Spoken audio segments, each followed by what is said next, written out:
যাদের ডায়াবেটিসের সমস্যা আছে, কাঁচা হলুদ ডায়াবেটিস নিয়ন্ত্রণ করতে সহায়তা করে। আসসালামু আলাইকুম ডিয়ার ভিউয়ার্স, আপনারা আমার হাতে যে উদ্ভিদটি দেখতে পাচ্ছেন এটি কাঁচা হলুদ। আর এই কাঁচা হলুদে এত পরিমাণ উপকারিতা আছে যে আপনি শুনলে অবাক হয়ে যাবেন। কাঁচা হলুদ বিশেষ করে যাদের ত্বকের সমস্যা, স্কিনে ব্রণের দাগ, কালচে দাগ থাকে, তারা নাইট ক্রিম ব্যবহার করেন। মূল কথা ছিল নাইট ক্রিম ব্যবহার করেন। নাইট ক্রিম ব্যবহার বাদে এই কাঁচা হলুদ ব্যবহার করবেন।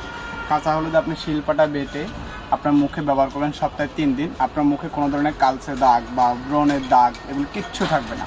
দ্বিতীয়ত, বর্তমানে অ্যালার্জির সময় খুব প্রচলিত, আর অ্যালার্জি, একজিমা, চর্মরোগ, দাউদ এগুলি দূর করতে হলে এই কাঁচা হলুদকে আপনি বাড়বে বা এটা দুধের সাথে মিক্স করে, কাঁচা দুধের সাথে মিক্স করে আপনার একজিমা যেখানে আছে, দাউদ যেখানে আছে, চুলকানি যেখানে আছে সেখানে ব্যবহার করবেন।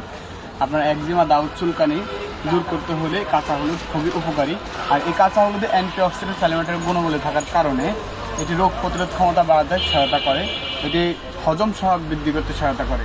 যাদের ডায়াবেটিসের সমস্যা আছে, কাঁচা হলুদ ডায়াবেটিস নিয়ন্ত্রণ করতে সহায়তা করে। কাঁচা হলুদ সকালে খালি পেটে খেলে আপনার রক্ত পরিষ্কার করতে সহায়তা করবে। কাঁচা হলুদ আপনার ওজন নিয়ন্ত্রণ করতে সহায়তা করবে এবং কি কাঁচা হলুদ রোগ প্রতিরোধ ক্ষমতা বাড়াতে খুবই কার্যকরী জিনিস। ধন্যবাদ সবাইকে, ভালো থাকুন, সুস্থ থাকুন, আল্লাহ হাফেজ।